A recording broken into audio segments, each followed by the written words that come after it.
मेरा नाम है डॉक्टर रामनरेश पटेल, संभागीय समावेशी शिक्षा प्रभारी अधिकारी। जबलपुर में हमारा हेडक्वार्टर है।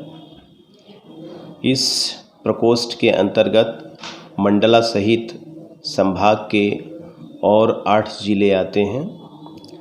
जहाँ तक मैं अपने संदर्भ में बताना चाहूँगा कि शासन की योजनाएं बहुत है दिव्यांगों के लिए, परंतु प्रॉपर उनको कैसे मिलना चाहिए, ये हमारे बीच के लोगों को चाहिए कि टाइमली हम उन सुविधाओं को निश्चित समय में उनको उपलब्ध करा सकें।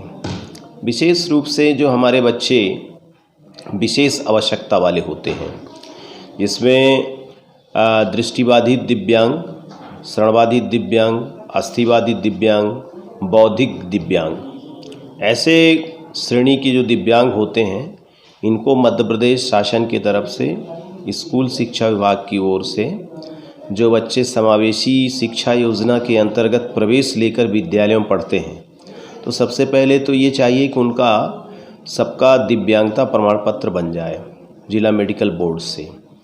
उसके बाद दाखिला के बाद जब विद्यालय में बच्चे जाते हैं तो उनको सहायक उपकरण आवश्यकता अनुसार मिल जाना चाहिए। उसके बाद उनके लिए जो पात्रता है, मार्गरक्षक भत्ता, परिवहन भत्ता, छात्रवृत्ति, वाचन भत्ता, ऐसे बहुत सारी सुविधाएं हैं जो बच्चे टाइमली पा जाते हैं, तो निश्चित है कि उनमें उत्साह बना रहता है और विद्यालय आने की उनमें एक ललक बनी रहती है। तो ये प्रयास होना चाहिए। और साथ में ये भी बताना चाहूँगा कि एक ऐसी सुविधा है जो कई बार लोगों को कन्फ्यूज़न हो जाता है, जैसे सामाजिक सुरक्षा पेंशन है।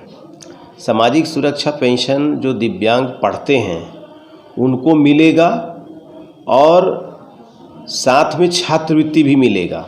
ऐसा नहीं कि सामाजिक सुरक्षा पेंशन मिल रहा है तो आप उसको छात्रवृत्ति नहीं मिलेगा, वो मिलेगा। और साथ में जो हमारे मानसिक, जिसको बौद्धिक दिव्यांग कहते हैं, इन्हें आर्थिक सहायता अनुदान राशि मिलती है 600 रुपये प्रति माह। वो भी प्रति माह मिलता है, चाहे वो बच्चा पढ़ा हो या ना पढ़ा हो, पढ़ रहा है या नहीं पढ़ रहा है, वो सबको मिलता है। इसमें किसी भी प्रकार के कोई आय का बंधन नहीं है।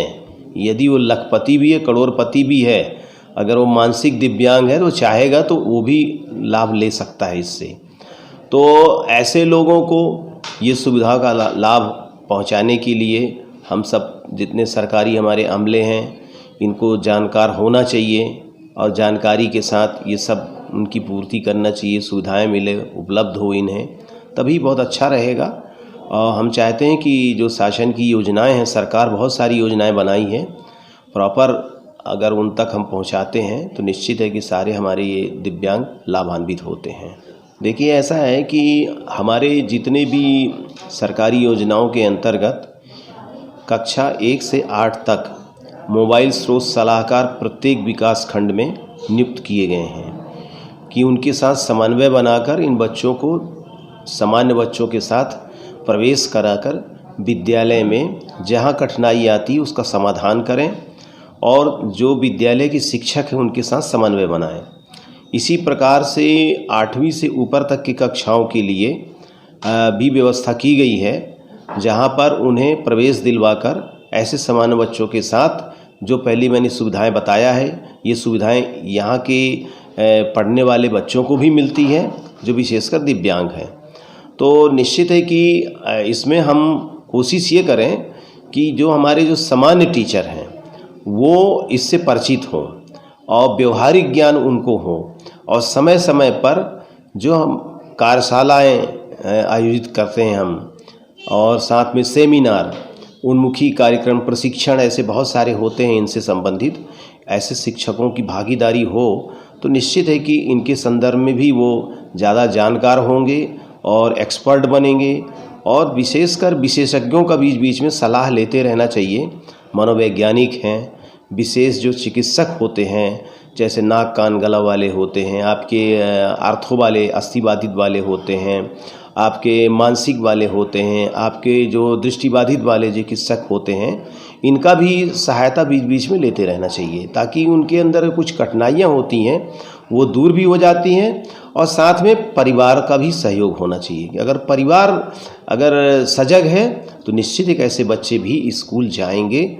और वो जैसे सामान्य बच्चों के लिए अभिभावक इंटरेस्ट लेते हैं कि हमारा बच्चा स्कूल जाए, अच्छी शिक्षा प्राप्त करे, ऐसे दिव्यांगों के लिए भी वो रुचि लें। और इसके लिए हमें मोटिवेट करना पड़ेगा, हमारा सरकारी अमला भी और साथ में समाज भी और हमारे जो समाज सेवी हैं इनका भी योगदान होता है इसमें।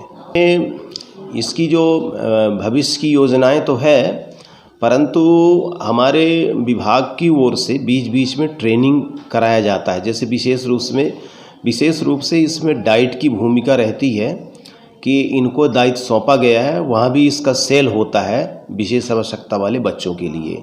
उनका कार्य होता है कि समय समय पर जब भी कार्यशाला या सेमिनार कराए जाएं तो ऐसे जो शिक्षकों को शामिल किया जाए जहाँ पर दिव्यांग बच्चे जिन विद्यालयों में पढ़ते हैं वहाँ कम से कम 1 से 2 शिक्षकों को बुलाकर ट्रेनिंग दी जाए, तो अपने आप वो ट्रेंड हो जाएंगे।